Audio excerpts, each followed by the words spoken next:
Hi, my name is Robin Wong. I'm a photographer based in Kuala Lumpur, Malaysia.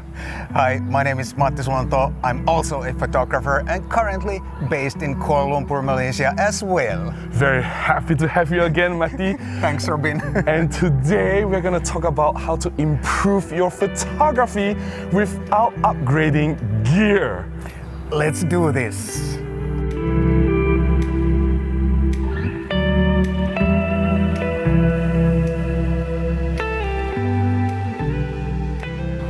Hey Matti, we did a video together recently. Can you remind me what it is? It was from my channel and that's why you don't remember. Oh no! But it was about sensor sizes. Ring any bells? Yes. And what did we talk about sensor size? We talked about that it doesn't matter.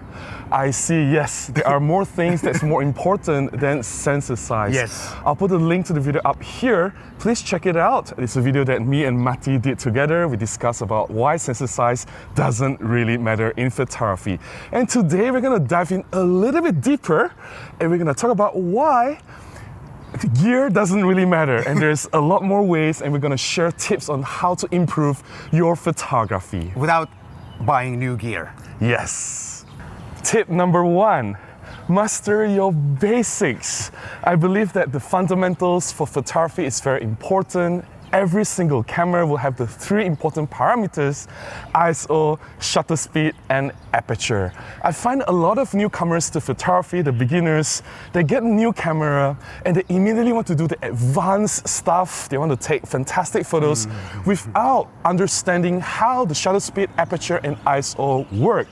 If you can truly master these basics, spend some time to learn. If you don't even know what they are, go to photography basic workshops, go to tutorials online, buy photography books, practice until you fully understand and can master these basics, how to control shutter speed, aperture, and ISO, and use all of them together, and what they can do for your photography. Then you can progress to the next level and can do a lot more in your photography. Don't just immediately get the best camera or the most expensive lens out there, but you don't even know the basics. I think that's very important. What say you, Matti? I totally agree. Recently, I've had some comments. People watch some of my Lumix tips videos and they don't understand what I'm talking about. And I tell them, please go through your camera user manual and go through all the menus also. Just go through them and you'll learn a lot about your new camera, or if you're a beginner, and it'll help you to become a better photographer and better understand your camera, how it works. Yes, that's right. And there's this popular phrase going on in the forums recently, RTFM, read the F manual. Tip number 2, take a look at other people's work. And I'm not talking about only your favorite YouTubers' work, like take a look at all kinds of photography and all kinds of other art too. But if you're looking at photography, try to also look at some photos of photographers that whose work you may not even understand or may not even like, but that is going to broaden your view a little bit. And also, whenever you're looking at those pictures, try to figure out why you don't understand it or why you don't like it, and try to understand what went on in the photographer's mind when he or she was creating those pictures. Because if you only look at certain type of photography, like what we are doing, that may not take you anywhere. If you only kind of follow a certain small genre of photography, please take a look at every kind of photography and try to understand what is the point behind that particular picture or genre. I think that's very true, Matti. How to look at photographs. You can go to photo books, there is exhibitions, yes. There's so many ways to explore. And I really like what Matti said. Don't just look at photographs that you like, because if there's something that you don't like, just because you don't like these photographs, it doesn't mean they are bad photography. Yes. It's just personal bias and preferences, and there's always something that we can learn and take away by seeing more. Yes, exactly. Well said, Robin. Ooh, it's kind of very humid and hot this morning, even though it's not sunny. Why don't we take a little break and take a drink? And I could use a drink. Yes, me too. And let's call in our special guest. And I bet he doesn't have any heat-related issues right now. We have a special guest? We do have. Oh, I'm curious who he is.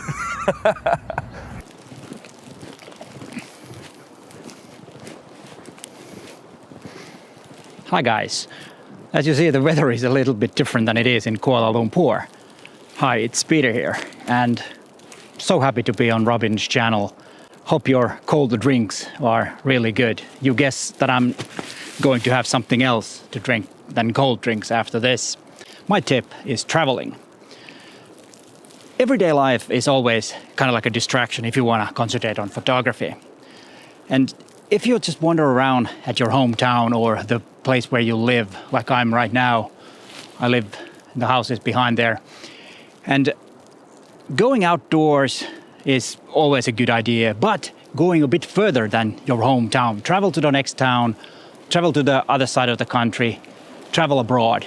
That will boost your creativity because there are new things to see, new things to look for, and you will have a different perspective to the things that you see, and you're more alert when you see new things. At least that works for me. That's why I, for example, booked a trip to Tallinn for next weekend, just to get that slight boost to my photography. And when you're traveling somewhere, the everyday life, you leave kind of that behind, and you're more concentrated on the photography side, and that alone will boost your creativity. So traveling will make you a better photographer.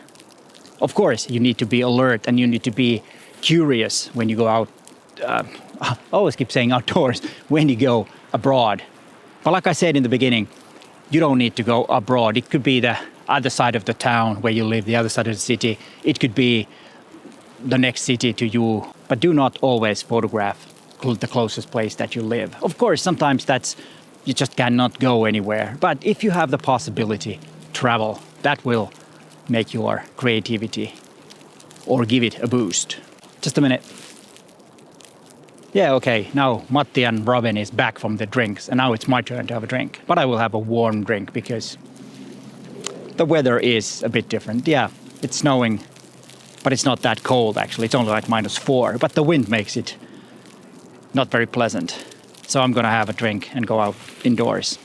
But hey, take it over, Robin and Matti. Tip number 4. I forgot. Okay. Tip number 4. Finally. Yes, photo projects. Now, a lot of people, they aim to get that one amazing award-winning shot, the super famous Insta-worthy kind of shot. They just want to get that one shot, publish, and get as many likes as they can. But I think photography is a lot more than that. I think photography is the medium of communication. It tells stories. Yeah. So in order to tell an effective stories, sometimes it requires more than one shot. Sometimes it requires a series of 5, 8, or 10 photographs.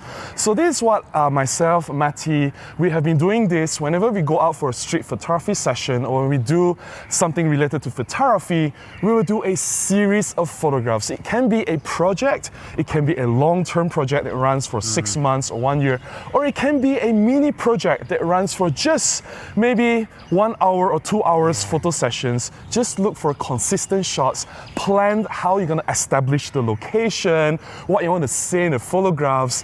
There is a consistent flow from one photograph to another. Then you put the photographs together, then they can tell a more compelling stories.